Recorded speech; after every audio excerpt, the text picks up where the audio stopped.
I want to start at the point that you were on Mount Everest almost 50 years ago. And I'm wondering, is there any photo evidence that you were there? No, there's no photograph of me actually on the summit of the mountain. But I took photographs of Tenzing standing on the summit, and I took photographs down all the leading ridges of the mountain to give complete evidence that the team was there. Well, obviously someone had to take the photographs, and I never even thought of taking a photograph of myself, but I can assure you I was there. But that speaks volumes about you. I wanted to really say to you, in all of these thousands of lectures and media interviews in the last 50 years, has anybody ever questioned that you were on top? Because I've looked through all of these books for weeks, and there's not a picture of you. So you're telling me I'm right. There is no picture of you on Everest. That's absolutely true. There's no picture of me on the summit of the mountain. Because you took the picture of Norgay. Yeah, the thing was, Tenzing didn't have a camera. And as far as I knew, he may never have taken a photograph in his life. So I just didn't even think of the need for there being a photograph of me. I think that's a little different from the modern day climber who makes good and sure that there's a few pictures of him standing on the summit. The thought really didn't particularly enter my mind. I had a good shot. I took a number of shots of Tenzing with all the flags waving, and then I took those very important shots down all the leading ridges of the mountain, and that satisfied me. I didn't even think about myself. Well, you knew you were there. I knew I was there, and someone had to have taken the photograph. Right. That was me. But I say, Sir Edmund, it speaks volumes about you and your approach to life and to climbing that you took a picture of Tenzing Norgay on the top of Mount Everest, but you didn't turn around and say, okay, I was here first, take me. You didn't do that, did you? I didn't do that. I think that's great. Did you, remembering back that moment,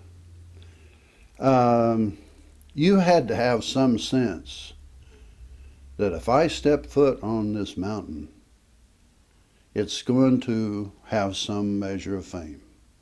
I assume you knew that. No, I didn't really. You didn't? I was a country boy really, and a little bit innocent perhaps. And when we stood on top, I realized that mountaineers in general would be quite interested in our success. But I really had no idea that the media and the public would find it all that interesting. I was, obviously a little bit naive about it, but I didn't have that great feeling. It wasn't until I was walking out to Kathmandu that mail runners kept coming in with many telegrams and letters and newspaper cuttings and all the rest of it, that I finally realized that the world had taken quite a lot of interest in our success on the mountain. Before that, I really didn't have too much idea about it. This coincided with the coronation of Queen Elizabeth. Was that at all in Hunt's mind, the leader's mind, or your mind, or was London a million miles away? I would say it might possibly have been in John Hunt's mind, but it was certainly never in my mind. my feeling was that we still had a long way to go. We still hadn't got to the top. We had to give it everything we'd got. The monsoon was approaching, so time was running short. So I just concentrated on getting up the mountain. And I was almost hardly aware of the fact that it was a similar time to the Queen's coronation. You came off the mountain and you were rushed off to London and you were knighted by the Queen. Probably something beyond your wildest imagination. Would that be fair to say? Yeah, I think it would, but on the other hand, I think I had perhaps quite an advantage. Being a New Zealander, you know, meeting all these lords and dukes and princes and all the rest of it was quite good fun, I thought. I wasn't by any means overwhelmed by it. I mean, I was only a beekeeper from New Zealand, but what the heck. And the occasion in Buckingham Palace when the Queen knighted me, well, it was an important occasion, obviously, but in a way it was a fun occasion to me. It was obviously a new experience, and I thought it was great, but I wasn't overwhelmed by it. Yeah, I got it, but I can see it being fun, but not only did you have the opportunity to meet the royals, but to meet a lot of other interesting people, explorers probably, maybe Sir Peter Scott, I don't know. But there must have been other people at receptions and things that were also interesting to you, were there not? Oh yes, I had, over the years, I had the opportunity to meet a vast variety of famous explorers, famous people, and I enjoyed meeting them, enjoyed listening to them. I'm a pretty good listener, actually, and in general, I didn't do much talking. I let them do the talking, and I just tended to absorb it. But I got a lot of pleasure out of that. Yes, I worked for a president of the United States named Lyndon B. Johnson, and he used to tell us, you know, folks, you don't learn anything when you're talking. I've never forgotten that. Anyway, here I'm talking. So you went off. Now, you have had countless honors besides being knighted. You're on the $5 bill in New Zealand. You're a nice picture. All over the world, India and various places, you've been honored. How do you, not to negate anything that anybody has done, but how do you sort of evaluate, what would you put your finger on as being maybe the best? Well, I've always tried to discount the sort of attitude by the media that I was a heroic figure. I don't believe I was a heroic figure at all. I was just a keen mountaineer. I was in the right place at the right time, and I think probably I did a pretty good job on Mount Everest. But I've never regarded myself as an exceptional figure in any way at all. Well, let's go back to Everest. You've been out, you've done all of the stuff, but anyway, let's go back to that climb. It seems to me, from what I've read in recent years and the history and going back to Mallory in the 20s and all that, and maybe he was the first example. It seems to me from your own climb, your own successful climb, and many others, that the real danger of Everest is coming off of it. Because you guys ran into a very tough time, did you not, as you were descending? Yeah, I think on any difficult mountain or big mountain, the descent of the mountain is certainly just as important as the ascent. For one thing, you're a little bit more tired. You can't, it's not quite so easy to place your feet carefully. And, you know, you can make mistakes. So descending a big mountain has to be treated with the greatest of respect. Give us some more about what you need to do when you come off. Your oxygen is obviously low. And well, you know, I know that young people don't particularly like advice, so I don't hand out too much unless it's actually been asked for. But when young people do ask me what should I do? I'm a young person and I want to climb big mountains, I'm keen and strong and all the rest of it. What do you advise? And I'm inclined to say to them, well, take advantage of the experience of older, more experienced people. You may not like doing this, but they've been through the mill. They've learned the skills. They've learned how to overcome the problems. They know the answers to many of the difficulties. So it's worthwhile for you to talk to them, to listen to them, to absorb all their information. Don't try to start from the beginning again. Use all their information, and when you've done that, then go off and do your own thing. yeah, there's not much reason, not much gained actually, if for an individual to climb Everest or K2 or whatever and die on the way down. It's a great waste. Oh, I agree.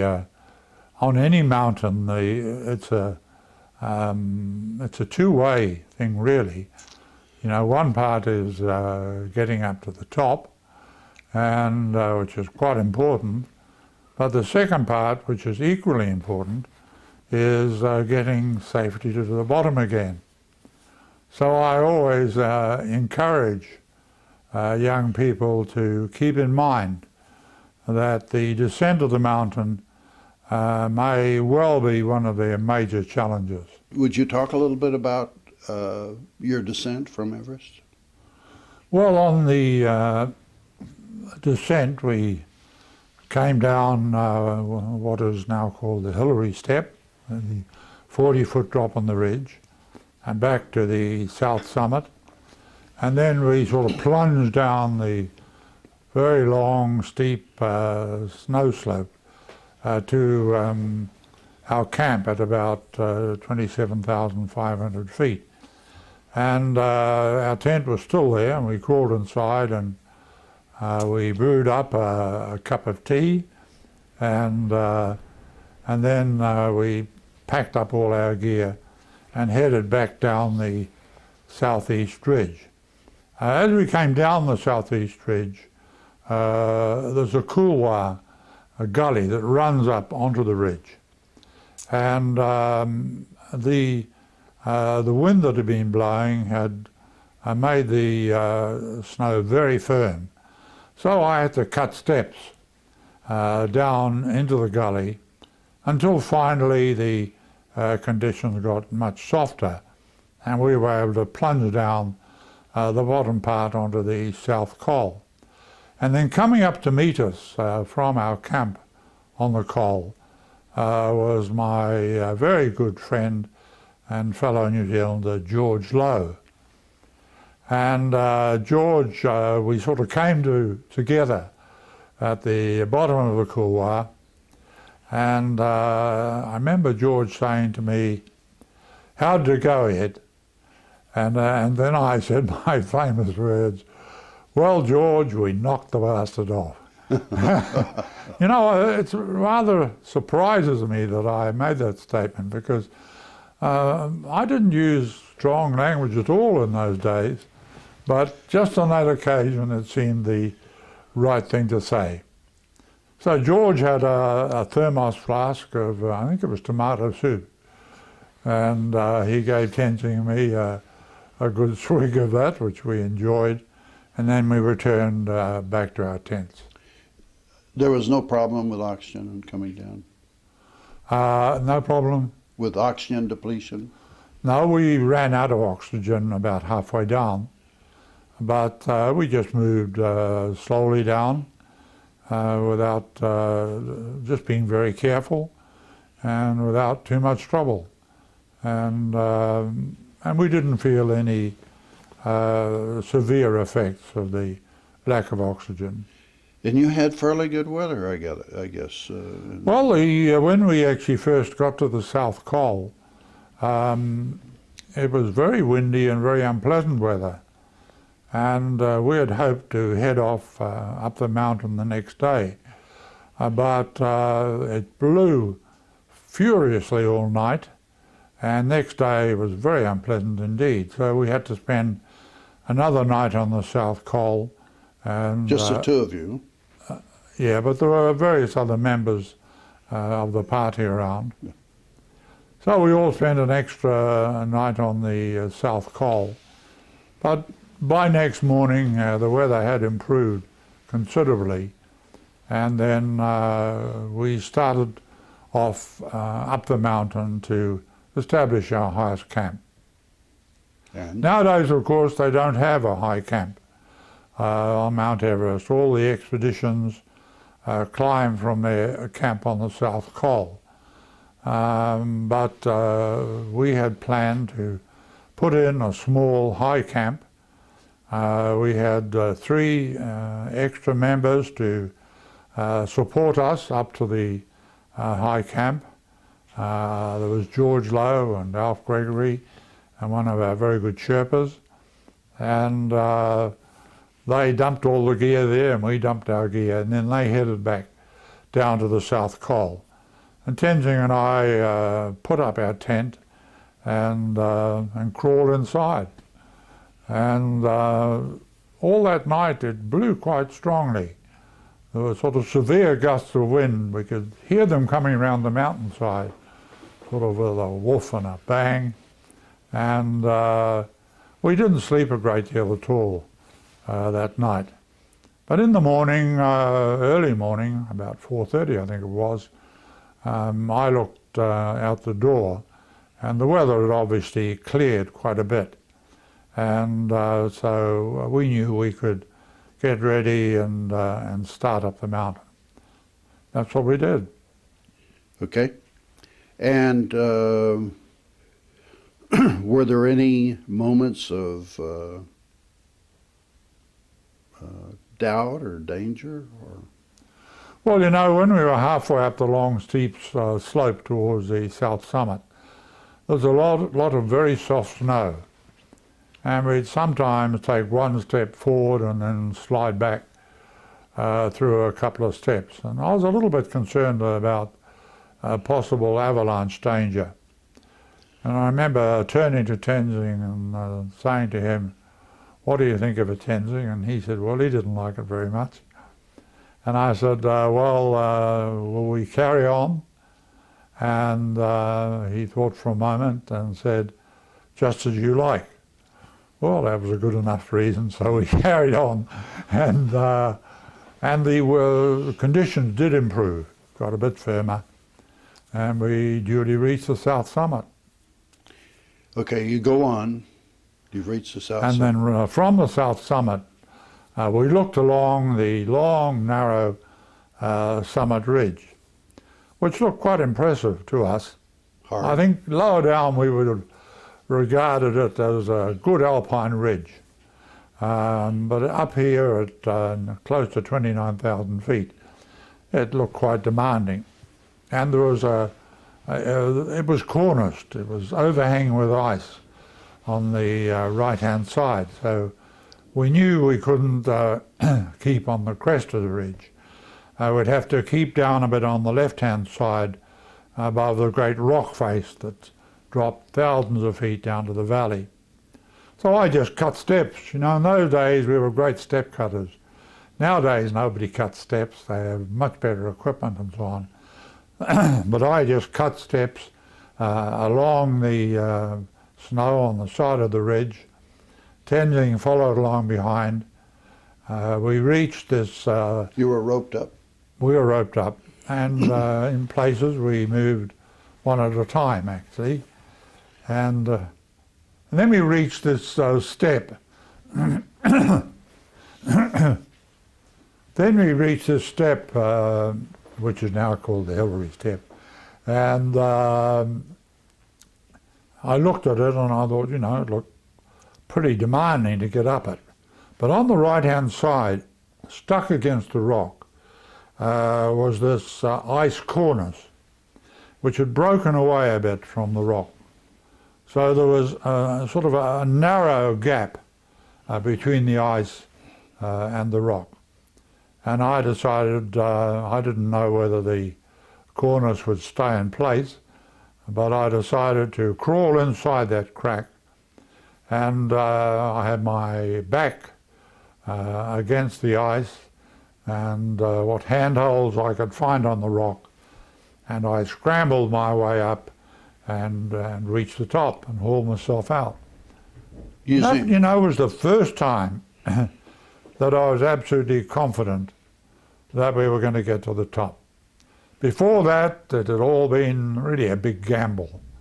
We were going to give it everything we had, but, you know, there was no surety about being successful. But now I knew we were going to get to the top. So you were doing a chimney? I did a chimney, yeah. That was a chimney. The Hillary Step became a chimney. It became a chimney. Is it still a chimney? Well, it varies, you know, according to the snow conditions and so on. Could be anything. Could be anything. But since you made it, it's inspired everybody else to. Is that correct? Oh yeah, lots and lots of people have been up it now. Yeah. But nowadays, of course, they have usually 3 sets of fixed ropes hanging down the Hillary Step. So it's not quite like what it was in our day. 3 sets of fixed ropes? Yeah. No elevator? No elevators that I know of. But that'll be next. Well, I want to go back to your previous trips over there. And I was wondering if perhaps your physical danger, threat to your life,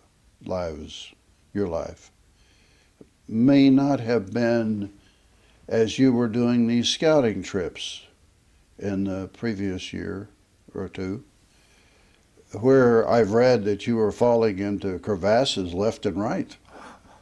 That must have been a little hairy.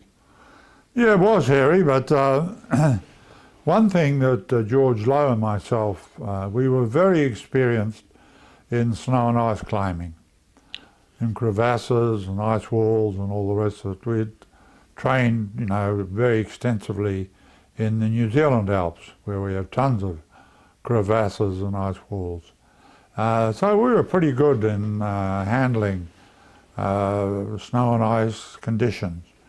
And we had the technique to deal with areas of bad crevassing.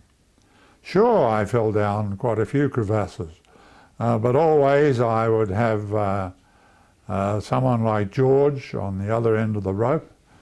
I was pretty expert at bridging as I fell down a crevasse, at bridging it, throwing my crampons out against one wall and my pack against the other, and so stopping myself from crashing to the bottom. Well, since I've never done any bridging, tell us how, okay, you've fallen down, you've got your crampons against the other wall, you've got your pack against the back. Now, how do you get up? Well, I always made sure I held onto my ice axe, because that was the clue to the whole thing. Mm-hmm. And then I would reach forward on the other side of the crevasse and cut a step in the ice, and then cut a step behind me, and then using my ice axe jammed into the wall, I'd swing across until I had 1 foot on one side of the crevasse and 1 foot on the other. And even if you were not roped up with someone, you could. Well, I was nearly always roped up. But I mean, even if you weren't, you could make it up, could you not? I was determined to make it up, yes. Yeah. But that's usually I had someone on the rope, and sometimes it might be a couple of Sherpas who weren't quite as good at reacting, perhaps, as George Lowe would have been. But I would bridge the crevasse, and then a few seconds later the rope would come tight, and then I would cut steps on either side and make my way up to the top. Let's talk gear, because this is a nice segue. I talk to the Washburns. I usually talk gear to everybody, especially some of the old timers. And it was interesting what the Washburns told me about their gear. So tell me about your gear in 1953, 1, 2, 3. Let's see. You did 2 scouting trips to Everest, or 1? Well, we did 2 really. We did the first reconnaissance. Yeah. But then we came back the following year when the Swiss were attempting the mountain. Right. And in 52? In 52. Yeah. And then we back 53 to climb it. 52 was when you knew you could do it. Or it could be done. No, we didn't know in 52. You didn't? 53 was when we knew we could do it. Oh, okay. you didn't find Our out. equipment, you know, was very different from modern equipment. We were very competent users of the ice axe in cutting steps. And but we had down clothing, which was, you know, kept us reasonably warm. But we had 10-point crampons, but no front point crampons. And they were rather short little crampons on our sort of double layer boots, which were reasonably warm, but weren't ideal for climbing because they were rather soft and sloppy. Nowadays, things are so different. I mean, the modern climber has curvers, he has ice axes, he has front point crampons, his rope techniques are often a good deal better than ours were. We just had very light nylon ropes. They were in the early days, really. And but we could still use them pretty competently, you know, with the equipment we had. They did stretch, didn't they? They did the trick. But they weren't made for climbing. They really weren't made for climbing, and I would say that the modern equipment, like my son has used on Everest a couple of times, is much more sophisticated. It enables the modern climber to move more quickly. I don't think the modern climber was any stronger, or certainly no more motivated than we were. But they do have the equipment, and they know how to use it. Not that it matters, but the front pointing crampons would have been a little help on the Hillary step, would they not? Well, perhaps they would. And going up between the ice and the rock, there wouldn't have been any use on the rock face there. But the front point crampons are a great advantage on snow and ice climbing. Now, the ice axes were wooden, long wooden handle. And did they have a sling at the end? We didn't have slings, no. Yeah, no. So if something happened and it went, it went. Well, we just made good and sure that it didn't go. Didn't go, right. You come back to this couloir when you guys were coming down. Were you doing the glissade, or were you just walking your way down? I didn't quite get that. You said when the snow got softer, you went down faster. Well, when the snow got softer coming down, we were able to, well, to an extent, glissade down the upper part of the mountain. But when we got down onto the southeast ridge again, we had to make our way down. There was some rock and some snow, and then down to the great big couloir down to the South Col.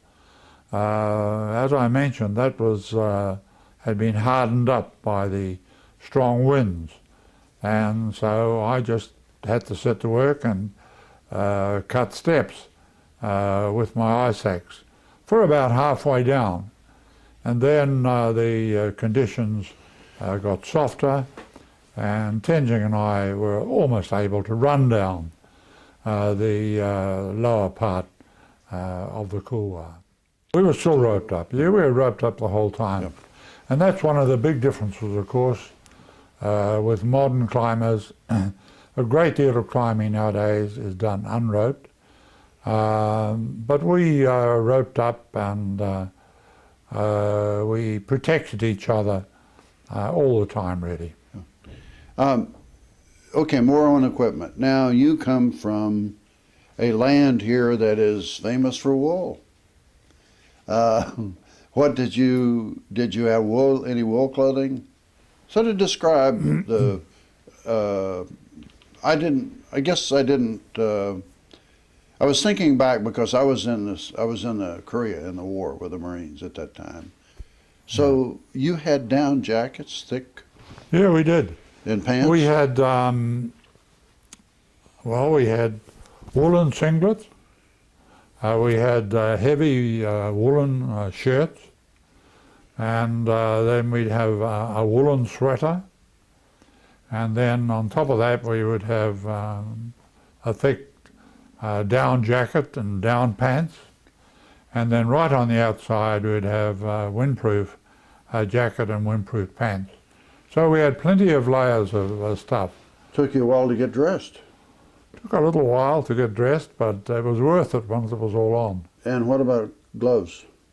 Well, we had 3 pairs of gloves. The first was a pair of silk gloves, and then we had woolen mitts, and then finally a pair of windproof gloves. The silk gloves were very handy when I was on the summit and had to take the photographs.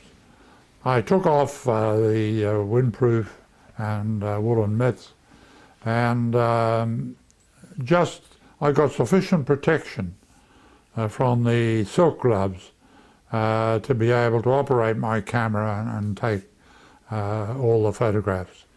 And then I pulled everything back on again.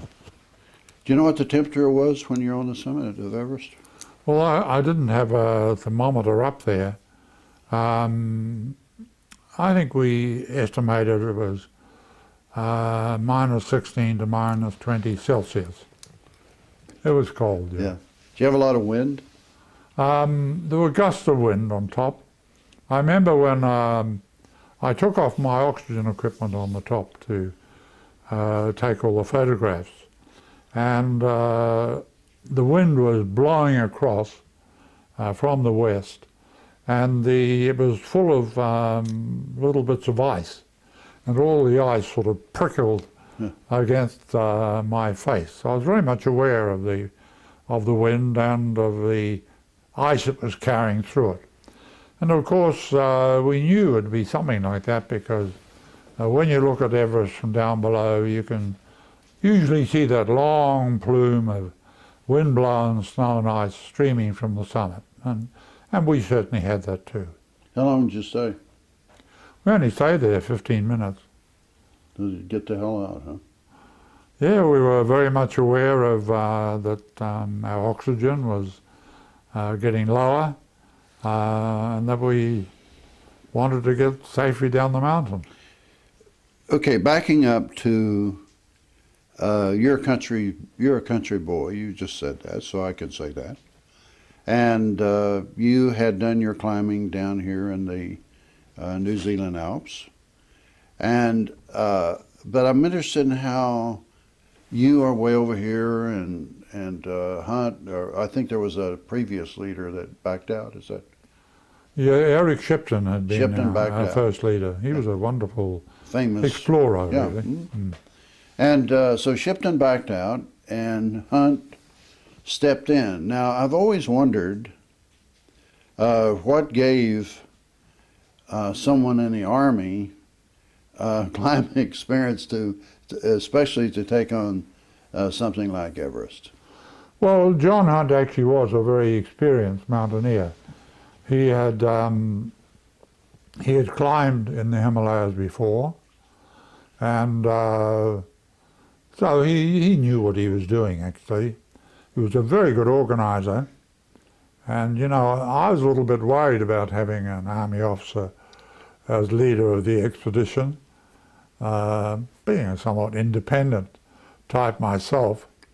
But John Hunt was absolutely marvellous. He really knew, I would have said, how to handle us.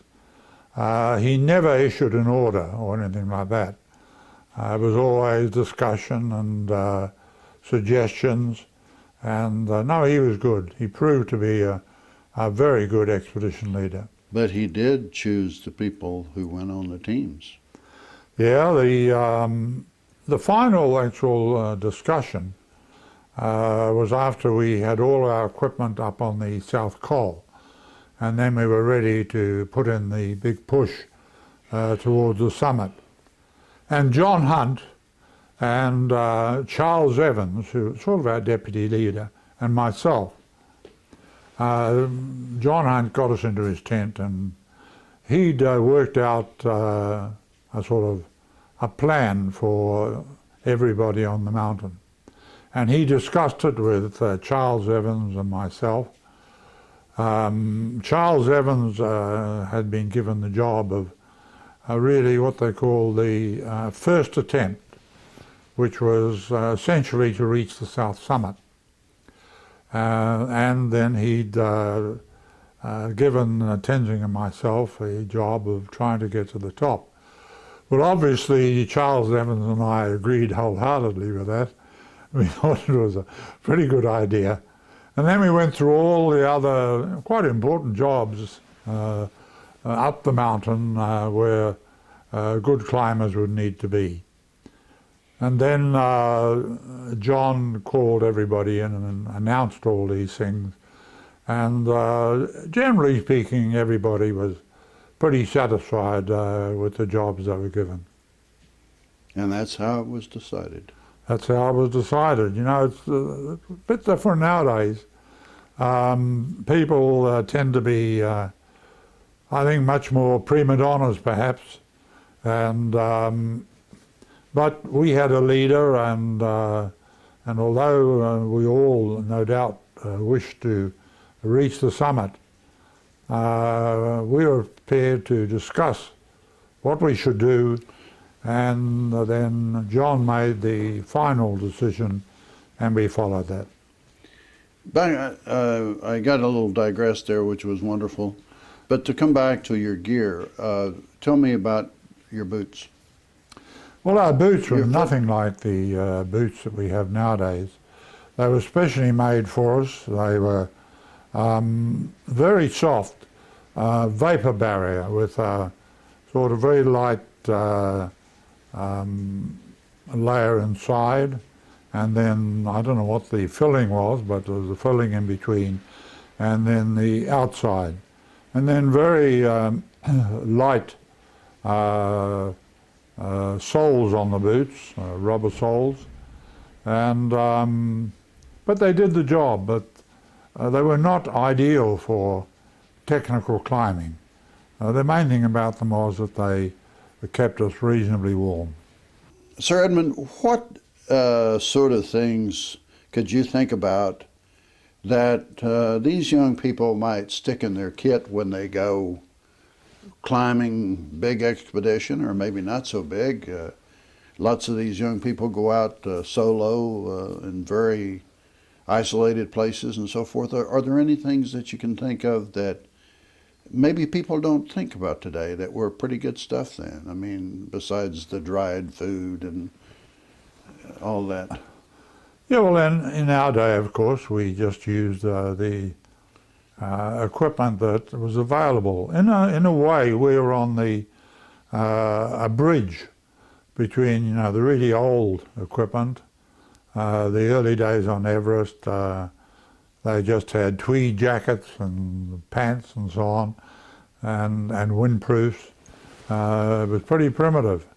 Well, we'd gone a little bit beyond that stage, but we hadn't reached the sort of stage that mountaineers use nowadays.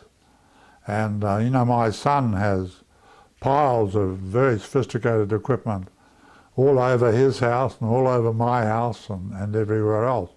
Stuff that we simply didn't have. But we had adequate equipment for what we wanted to do. And we knew how to use it. I mean, although our ice axes were long and perhaps rather primitive, we could use them very effectively. We were good step cutters, and also even with our limited crampons, we were able to use them reasonably effectively. We could get through crevasse country. Without aluminum ladders? Without aluminum ladders. You know, nowadays there's thousands of meters of fixed rope across the ice fall and up the Lhotse face. We didn't have that sort of thing at all. We just established a route in odd places. We would put a fixed rope. But in general, we had to pioneer the routes we followed. And perhaps that was the major difference. We had to establish our own route. We had to overcome the problems. We weren't following in other people's footprints. We had to do it ourselves. What happens if the high-tech gear fails? What's the fault? Well, the high-tech gear is pretty good these days. Not going to fail? On the whole, it doesn't fail, no. Okay. Well, okay, at this point I want to go back to where I usually start with these interviews, and that's how it all started with you. Now, you grew up in a town, and I can't even pronounce it. Pronounce it for me, will you? Yeah, I was born here in Auckland, Yeah. but for the first 12 or 13 years, I lived in the little town of Tuakau. Tuakau. Yeah. Which was a very small country town 40 miles south of Auckland.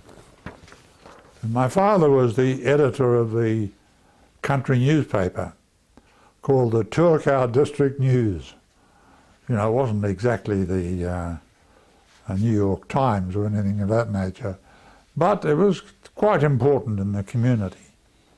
And then he took up beekeeping as a hobby. And finally he had so many hives of bees that he decided to become a commercial beekeeper. And he had 1,600 hives of bees, which in those days was quite a lot of bees. And I went to high school in Auckland, and I spent a couple of years at university, but I was a very poor student. So in the end, I ended up working for my father in the beekeeping. Which university? The University of Auckland. Your father was a tough nut, wasn't he? Yeah, he was. He had very rigid views, and if you didn't toe the line, when I was young, he used to take me over to the woodshed and give me a good beating, which people were more inclined to do in those days, I guess. Character But building? you know, one characteristic I always remember, and I don't know whether it's with pride or disgrace really, I never ever, he didn't matter how many times he beat me, I never ever admitted I was wrong. Now I'm sure I quite often was, but I would never admit it. I always remember he had a very nice grapevine along the side of the house, and the grapes were all just getting nice and ripe. And there was one bunch of grapes that really looked terrific. And my father came out one day and found that this bunch of grapes had disappeared. Well, he automatically suspected me, and he took me over to the woodshed, and so the whole business started. He wanted me to admit that I had eaten these grapes. Well, I just wouldn't do it. So he thumped me and thumped me and thumped me, but I never admitted now I have no idea whether I did or not. Probably I did, I guess, pick the grapes, but I would never admit it. Now, you were how much older? You were older than Rex or younger than Rex? Oh, I was younger. Younger than Rex? Rex was a year younger, and I had a sister, June, who's 2 years older. Mm-hmm. But this discipline, this tough lives. Now you refer to 1,600 beehives as nothing, but at 1,600 beehives, hell of a lot of bees, a lot of hives rather, and that was some work. Well, we worked very hard indeed, but I enjoyed it. My brother also was working, and we really enjoyed it. Beekeeping is a tremendous gamble at times. You've got to have the right weather in order for the bees to go and get the nectar. You can have a lousy season with very little production, or you can have a good season and get 40 tons of honey. So one year you're up and the next year you're down. Well, we're not out of your childhood yet, but I want to throw in a question I did have. After you did Everest and the word went out that this beekeeper from New Zealand had climbed the highest mountain in the world, did it ever occur to you how funny that was to the rest of us? No, I always remember that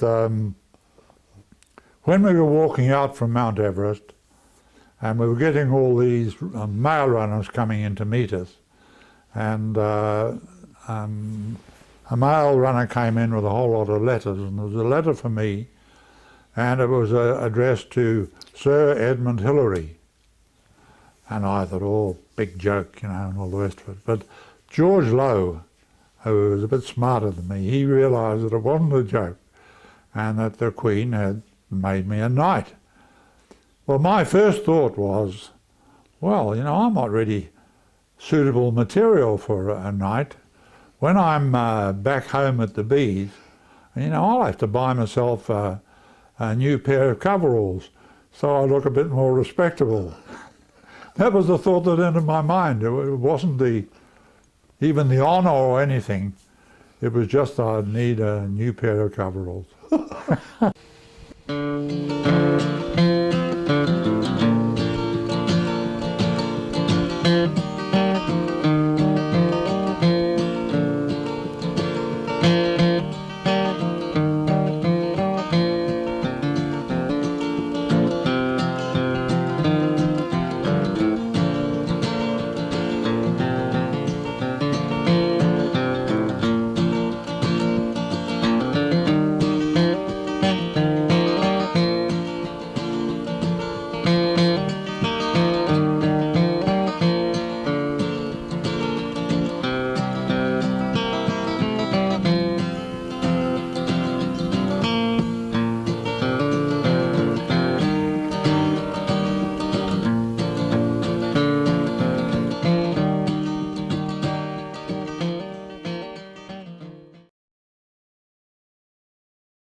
Sir Edmund, you are a navigator in the Air Force. You're down on the South Island, and you see a mountain over there.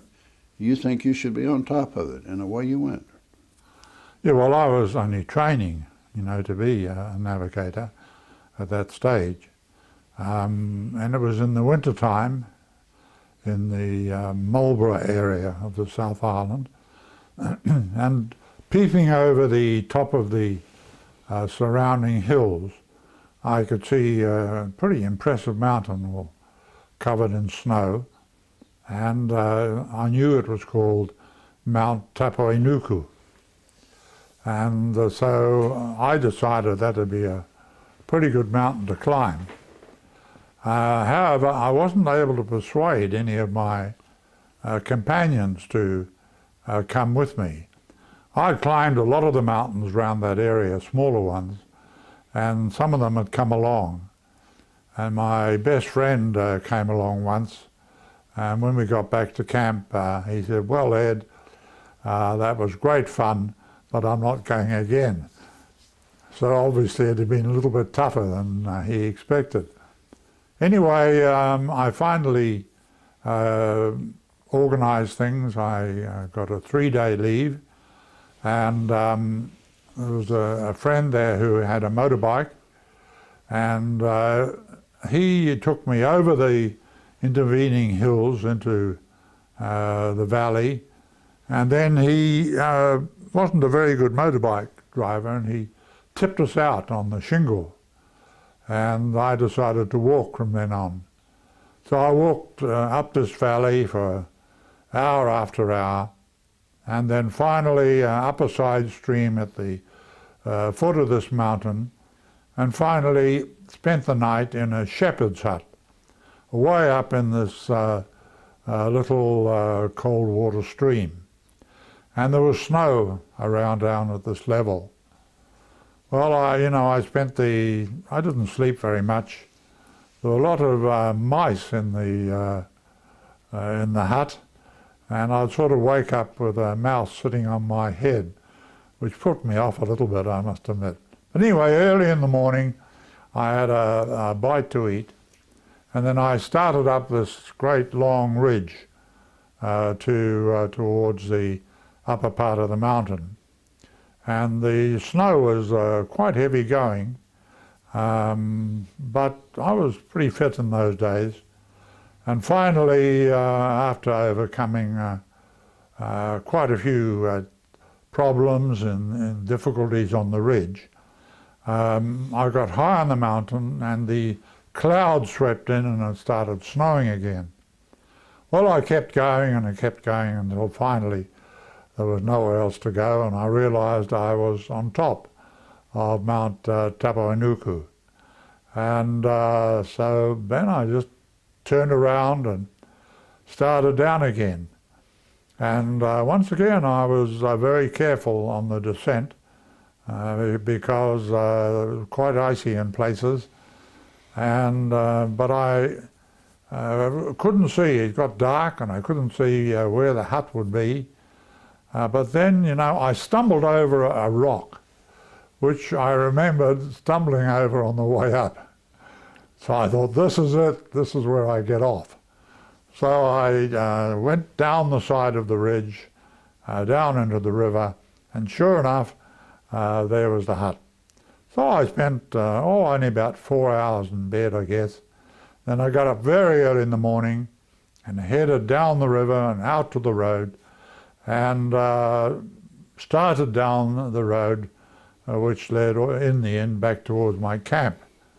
But when the sun came out then, so I hadn't eaten anything for a long time, so I cooked myself up a good meal. I had bacon and eggs and all sorts of things. And then I carried on down, and I walked, I suppose, for 20 miles. And there was no traffic at all. This was a very lonely area. But finally, an old truck came back down the valley, and the old farmer stopped and said, "How'd it go?" And I said, "Oh, I got to the top." And he said, well, you know, everybody in the valley thought you would be dead by this time. And I said, could you give me a lift? And he said, sure. So I got in and we drove the next 40 or 50 mile back to my camp. But that was my first big challenge in the mountains. And I had managed to get to the top, and it had been pretty hard work. But I felt a great sense of satisfaction about it. Was it the first ascent? It was I think my ascent was the first, certainly the first solo winter ascent of Mount Tapainuku. What kind of gear did you have? Well, I had very primitive gear. I just had my Air Force clothing and sweaters, and No axe? I had an ice axe. I brought it down with me, and but I wasn't very well equipped at all. But I was very fit and pretty strong then, and so I managed to get to the top. When I read this recently, again, it was my impression, you've already said it, this sort of was a great confidence builder for you, was it not? Yes, it was. I often found it difficult to get companions to go on trips. So I did a great deal of solo climbing. And in those days anyway, solo climbing was regarded as quite well, not only difficult, but a dangerous procedure. If something happened to you, there'd be nobody to help you.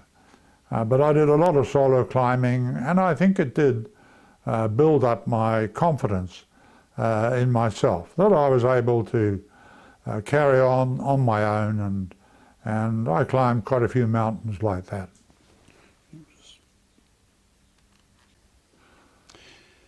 So you gained a lot of confidence on your solo climbs. You got out of the Air Force.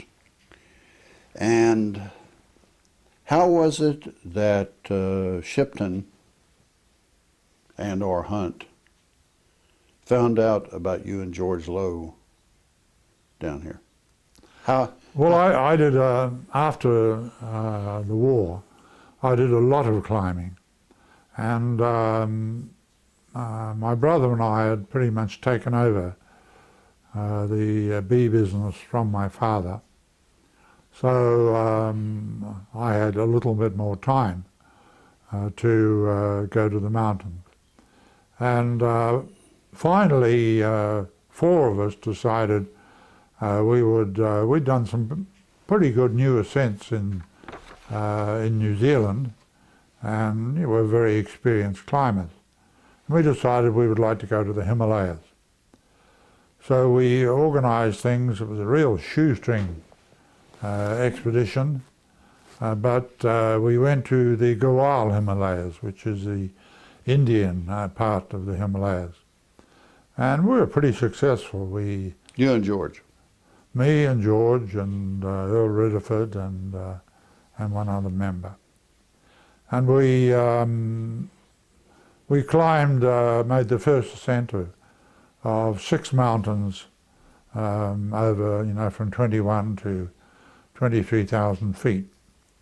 So we did pretty well. And this information was, they heard about it in the UK, and Eric Shipton had got permission to take a reconnaissance to the south side of Mount Everest, just to have a look and see whether it was possible to climb it then. And he'd organised a team from the UK, but they were mostly rock climbers. And he knew there'd be a lot of snow and ice climbing.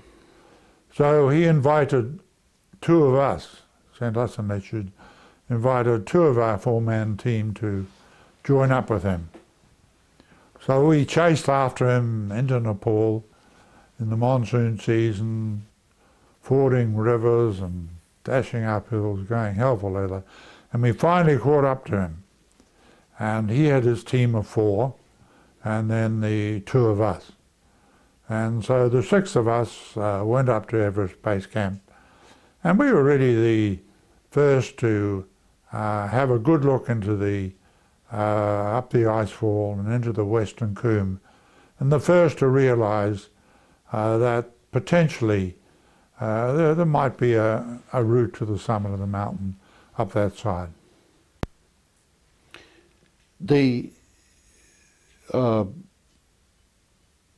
What happened with Shipton? Well, Eric Shipton really was a wonderful explorer, but he wasn't really perhaps, I mean, I had a great admiration for him, but I wouldn't have said he was the ideal leader of a big expedition, because he worried too much about all the members of the expedition and about the Sherpas and so on. He really preferred exploring remote areas and difficult places and so on, and wasn't quite as interested in just attempting a big expedition on a big mountain. So the organising committee decided, much to our horror I might say, to replace him and asked John Hunt to be a leader. We didn't like that at all because we had a great respect for Eric. But as it turned out, John Hunt was a very good leader and did a very good job for us.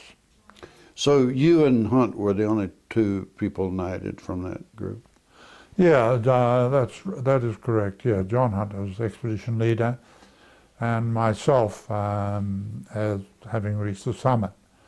Tenzing was also there, and he didn't get a knighthood because they said it was because in India they didn't permit people to get foreign knighthoods. Right.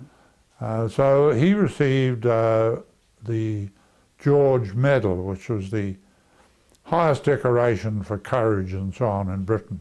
Mm-hmm. Now, I've always felt they should have given Tenzing a title too, and I know that it would have been accepted by the people of India, and they would have greatly admired him for it. But he did get a very important decoration. Well, of course, in America, this is accorded to people, but they hang it on the wall or something because we don't refer to them as sir or whatever. So, yes, but we found, and I've found over the years, that Americans in general really quite like dealing with people who have a title. Yeah. Yeah. They give you a very warm welcome, and yes, they do. I guess the person I would know, I was had the good fortune to head up the public relations worldwide for a fundraiser for the World Wildlife Fund, and that was when Prince Bernhard of the Netherlands was the head of the WWF. So we kicked this off at Whitehall Palace, and Prince Philip came. Like you, he and like I'd had a lot of experience working for and around presidents in the United States and all the Secret Service and so forth. Prince Philip came, I think, maybe with one aide who wandered off to the bar or something, and was quite friendly to everyone. Sir Peter Scott, the son. Right, I knew him very well. Yeah. Margot Fontaine, a ballerina who was given the equivalent of the knighthood, and of course she worked a lot in London, but it wasn't used back in America. So, but I headed up the PR and lobbying project for the Concorde to get the landing rights in America. So one of our guys named Deming who headed, who was the British guy in London, was knighted at some point later. He headed the industrial development effort for UK as well. So, and he was, wonderful, and others that I've known over the years. And I think it is something we value very much. I mean, even with McCartney and Elton John, the musicians. I love musicians, and I think we recognize, generally speaking, I'm not sure about some of the press lords, if they if they deserve it. But anyway, okay. So, but could you have done the summit in '53 without these advanced trips? Without the advanced trips? Because we wouldn't have attempted to do it in '53. I mean, we had to reconnoitre the mountain. In fact, when we were there in '51 on the Everest reconnaissance, Eric Shipton, who'd climbed high on the mountain on the Tibetan side, he was pretty sure that it wouldn't be possible to climb it from the Nepalese side. And his attitude was, let's go and have a look, Ed, and we'll head off and explore some of these great mountains over to the east here.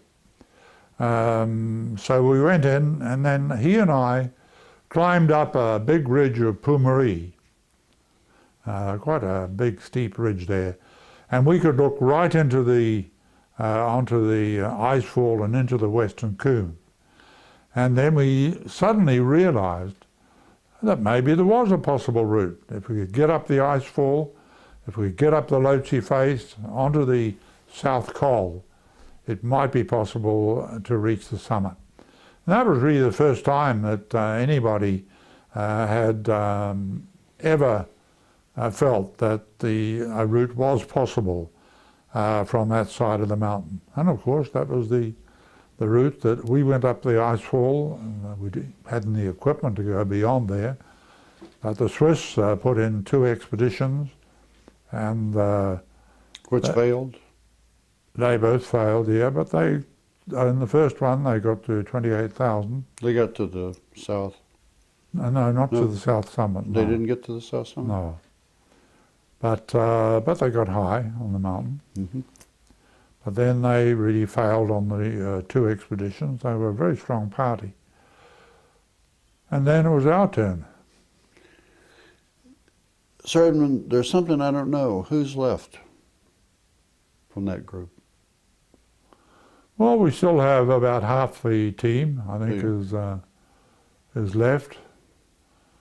There's quite a few of them are dead. Is George still alive? George is alive, yeah. And here? Well, he has a house in England and a house in New Zealand. Mm-hmm. So he spends time in both of them. Mm-hmm. And Hunt? No, Hunt died a few years ago. Mm-hmm. Tom Bodillon died many years ago in a mountaineering accident. Wolf Noyes died many years ago in a mountaineering accident. Charles Evans died a few years ago. Our cameraman he was filming in Abyssinia, I think it was, and he got shot by someone, and he duly died. And so there's only about half, maybe half us left. Sir Edmund, you've spent so many years since you climbed the mountain in 1953 working for the Sherpas. There are several foundations. Tell us a little bit about what your goals were and what's happened. Well, I built up a great respect and affection for the Sherpas. worked for us on the mountains. They were tough and hardy people, and the thing that I really liked was they had an extremely good sense of humour. So, you know, the combination of hard work and a sense of humour is pretty hard to resist. But they, of course, completely lacked in things that we take for granted. They certainly didn't have any medical help, and they didn't have any schools, so their kids didn't have any schooling. And finally, I asked a group of the shepherds that if there was something we could do for them, what it would be. And they all agreed that initially what they would like would be a school in the quite large village of Kumjung, from which you can, you know, actually see Mount Everest. And so I organised, in the US, I organised some funds, and we obtained a building, we got it into Kumjung and built a school, and then we organised a Sherpa teacher, who was a well-qualified teacher, and that started it. Well, now the Kumjung school has 400 students. It's also a high school, and we have 27 other schools all around this area. And we have 2 hospitals and a dozen medical clinics, and we built bridges over wild rivers and even built a couple of airfields. So we've been very active over the last 40 years. And what do you see as the future for people carrying on this work beyond? Well, I don't really quite know, because, you know, when I kicked the bucket when, after all, I'm 83 now, I do have, of course, friends on our various foundations, but I think I'm the one that probably has the greatest ability to fundraise for these activities, and I really don't quite know what will happen. We are planning another 10 years. We've built up some reserve funds, we've got some extra assistance, and we think that we can certainly keep things going for another 10 years. What happens after that? Well, they'll just have to try and do something for themselves, I guess. Well, hopefully there will be other people who, as in many cases happened with Mother Teresa or others, that will be willing to pick up on that. Well, we certainly hope so. And to see that those things happen, because you've brought world attention to this through your work. So you've laid the groundwork, and I would be fairly optimistic that this will not discontinue. No, well, we certainly hope that someone or some people will feel that the work is worthwhile, and they'll carry on. But we are just thinking a few years ahead now, and ultimately a further 10 years. Okay, let's skip around a little bit. What about the Antarctica trip? Was that a... Well, that was great fun, actually. We established a base down on Ross Island, and they called our base Scott Base. And then we wintered over. I had 23 in my party wintering over, and so you know, we had that long period of darkness that you get in the polar regions. But it was a very busy time. We never had time to feel sorry for ourselves or really to feel lonely. I mean, we had so much to do. And then in the spring, we did these exploratory trips into many of the Antarctic areas that nobody had been in before. And I took a group. I took a group of 5 of us with farm tractors, and we drove up onto the polar plateau, and then drove all the way to the South Pole, which was the first time anybody had taken vehicles to the South Pole. That was a big challenge. You know, the crevasses, once again, were a rather frightening problem. But we got there anyway, that was the main thing. What were those John Deeres? What was the make of the tractor? No, they were Massey Ferguson. Massey Ferguson, yes.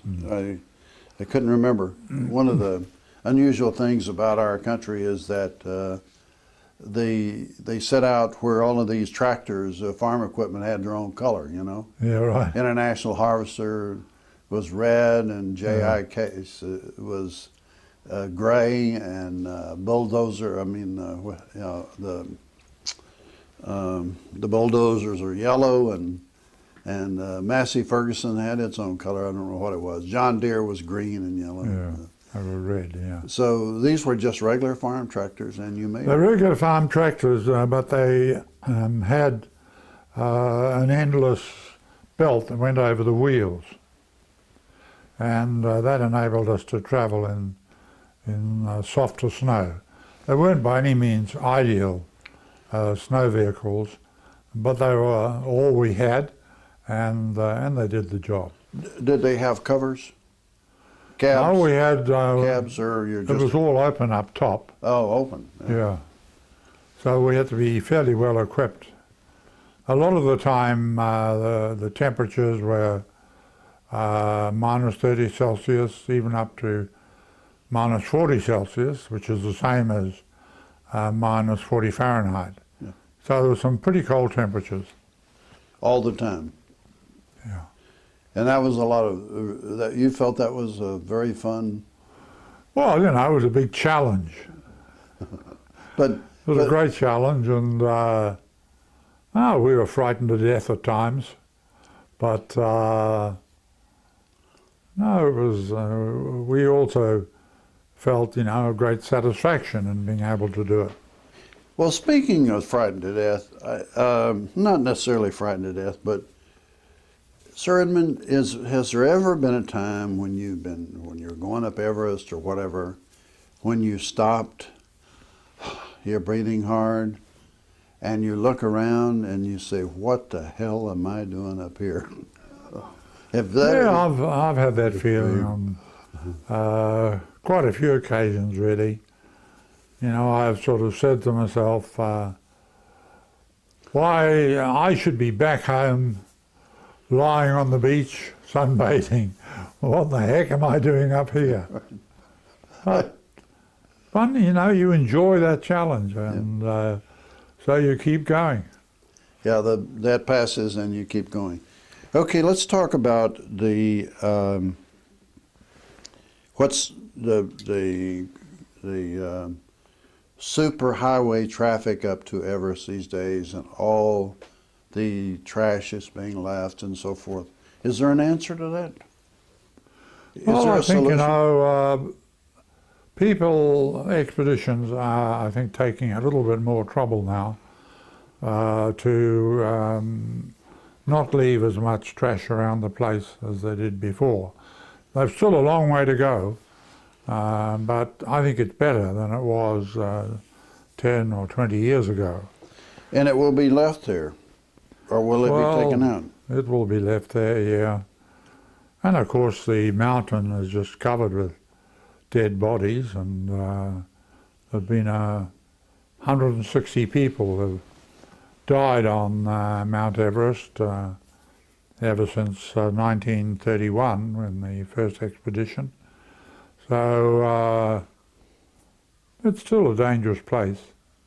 You were not, as I recall, having read somewhere, altogether thrilled about the expedition to go find Mallory. No, I felt when they did find Mallory, they took all the photographs of him, and these were shown or sold to magazines and newspapers all around the world. And Mallory had been a heroic figure to me. And to see these pitiful shots, really, of him with his broken leg, and you know, he'd been dead for years and years, I felt that it was a terrible thing to people to make money out of searching for his body and selling the photographs. I don't know why they hadn't left us. He was a brave man. Why didn't they leave him in peace? I interviewed that guy who found him at that meeting in D.C. in '99, and he came in and he sat down, and I didn't know much about it, to tell you the truth. And again, you know, I just have grab who's available and try to convince them to tear themselves away from the meetings or their buddies and come talk to me for a while. And so he said, when he sat down in front of the camera, he said, I don't want to talk about the Mallory. I want to talk about the American Alpine Club. I said, fine.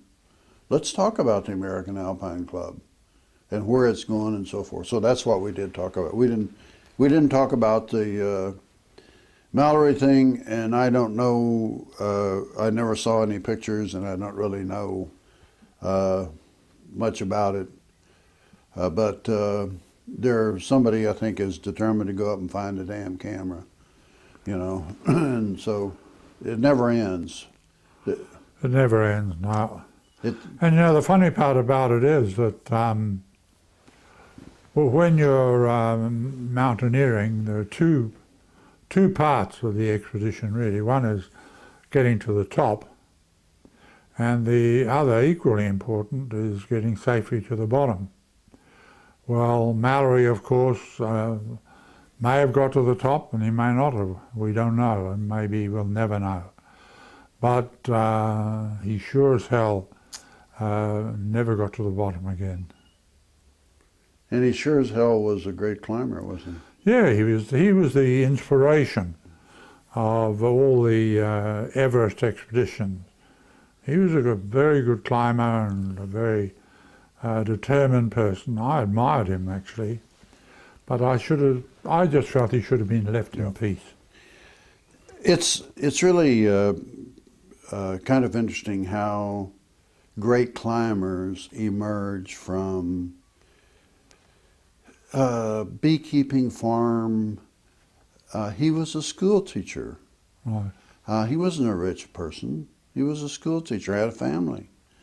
Or else there wouldn't be George Mallory III, Right. who did make it up in '95.